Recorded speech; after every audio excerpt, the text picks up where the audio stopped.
क्षपकराज श्रीमती चंद्राबाई दादू चौगुले यांचं यमसल्लेखनापूर्वक समाधी. शिरोळ तालुक्यातील अब्दुल्लाट येथील श्रीमती चंद्राबाई दादू चौगुले वय वर्ष 102 यांचं मंगळवार दिनांक 9 जुलै 2024 रोजी रात्री 1:24 आषाढ शुक्ल तृतीय सिद्ध योग रोजी परमपूज्य 108 आचार्य रत्न श्री कुलरत्न भूषणजी गुरुदेव, परमपूज्य 105 सुव्रत माताजी व परमपूज्य आरिका समितीमती माताजी यांच्या पावन सानिध्यात यमसल्लेखनापूर्वक समाधी झाली. त्यांची सकाळी 9 वाजता गावातील प्रमुख मार्गावरून मिरवणूक काढून बालोद्यान परिसरात देह अग्नी देण्यात आला. यावेळी गावातील तसेच परिसरातील अनेक जैन श्रावक श्राविका मोठ्या संख्येने उपस्थित होते. अख्तर मकानदार, अब्दुल्लाट. चंद्राबाई दादू चौगुले बिळचीकर 102 वय झाले. त्यांचा एवढा वयोवृद्ध अवस्थामध्ये त्यांचा एवढे उत्सुकता होते, माझा असं समाधी नको, मला समाधी मरण पाहिजे. जगात जो जन्माला आले त्यांना मरणार निश्चित आहे, सिद्धांत आहे.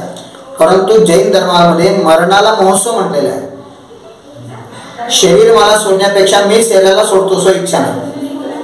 शरीरापासून आत्मा भिन्न आहे.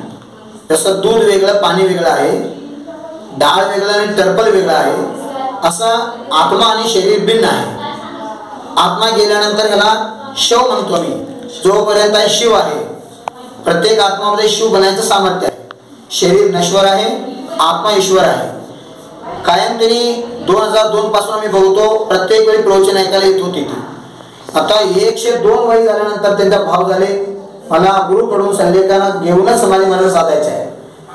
ज्यावेळी मी अमृतलाटमध्ये आलो, जून 11 तारीखला इथं सुटावतार सुतपंचमी पर्व होतं. जैन धर्माप्रमाणे ग्रंथाचं रचना झालेले दिवस ज्येष्ठ शुक्ल पंचमी म्हणतात, त्याला सुतपंचमी म्हटले जाते. त्या कार्यक्रमाला मी ती आलो.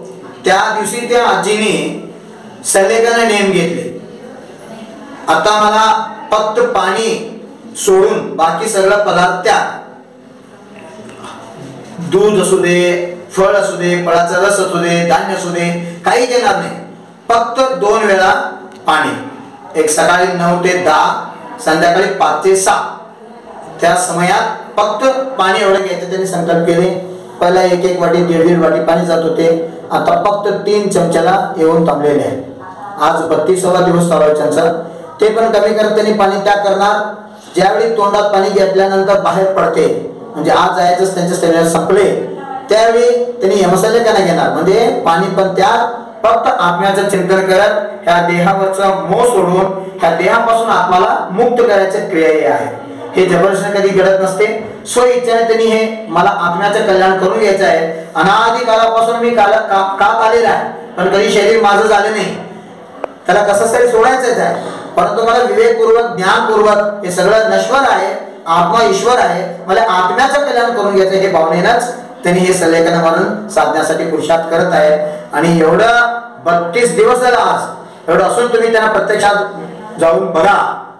स्मृती एवढं चांगलं आहे, डोळं चांगलं आहे, कान चांगलं आहे. चंद्राजी ओ आर्यन सिद्ध म्हणा, आर्यन सिद्ध हात जोडते स्वतः. आणि कुठं जायचं तुम्हाला? हात दाखवते. कुठं जायचंय? विदेश क्षेत्राला जायचंय. तिथं श्रीमंत भगवंतांचं समोशरण आहे. त्या समोशरणामध्ये मी जाऊन दिगंबर भावलिंगी संत होऊन मला मोक्षाला जायचं आहे, असं त्यांच्या भावविशुद्धी आहे. कितीतरी आचार्य परमेश्वरी आले, साधू संत आले, माताजी लोक आले त्यांच्या अंतिम उपदेश देण्यासाठी. ते सल्लेखाना घेतलेले जीवाना जैन धर्मामध्ये क्षपक राज म्हटले जाते. आणि जो त्यांना सल्लेखन देतात त्यांना निरापक आचार्य म्हटले जाते. असं क्षपकांचं दर्शन करणं लई पुण्याचं उदयाने जीवाला मिळते. ज्या जीवाचं मरण मंगल होते त्यांच्या आत्मा मंगलमय होतात, जीवन मंगल होते. आज तुम्ही समाजात बघत आहे, जो बी जीव जन्माला येते रडतच जन्माला येऊ लागलेला आहे. पण जैन धर्म सांगते, जर तुम्हाला हसत जन्मायचं असेल तर हसत मरणाला स्वीकार करा. मरण सगळ्यांना, सूर्यास्त होते रोज, कोणी थांबू शकत नाही, पण सगळ्यांना माहिती उद्याने सूर्योदय होणार आहे. असं आत्मा एक वेळ शरीराचं वियोग झालं, परत त्यांचे जनन मरणे अनादी काळावर चालू आहे. ज्यावेळी कर्मापासून आत्मा पूर्ण मुक्त होईल त्यावेळी आत्माला मोक्ष मिळणार आहे. त्या मोक्षासाठी हे सगळं पुरुषार्थ आहे. हे धर्मक्रिया, अध्यात्मक्रिया आहे. देवदर्शन करणं, पूजन करणं, शिखरजीला जाणं, साधू संतांची सेवा करणं, प्रवचन ऐकणं, परोपकार करणं, प्रत्येक जीवावर दयाभाव ठेवणं, हे सगळं पुण्यकारक आहे आणि आत्म्याच्या हितासाठी आहे. आजपर्यंत त्यांनी धर्मकार्य करत राहिले.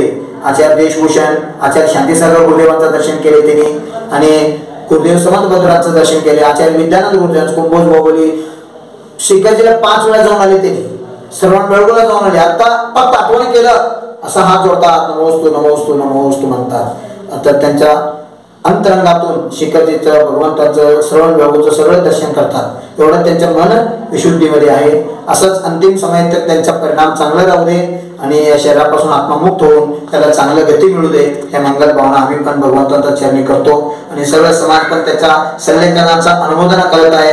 रोज जाऊन त्यांना नमोकरमंत्र म्हणायचं, भक्तांवर स्तोत्र म्हणायचं, समाधी भावना म्हणायचं, त्यांचं मन धरून त्यांना स्थिर राहावा हे पुरुषार्थ करत आहे. आणि त्यांना काय उपदेश आवश्यकता नाही, कायम सावध अवस्थेमध्ये आहे आणि त्यांच्या चिंतनामध्ये आहे. त्यांना कोणतेही आकुलता नाही. सगळं अति उत्तम रीतीनं सल्लेखना चालू आहे.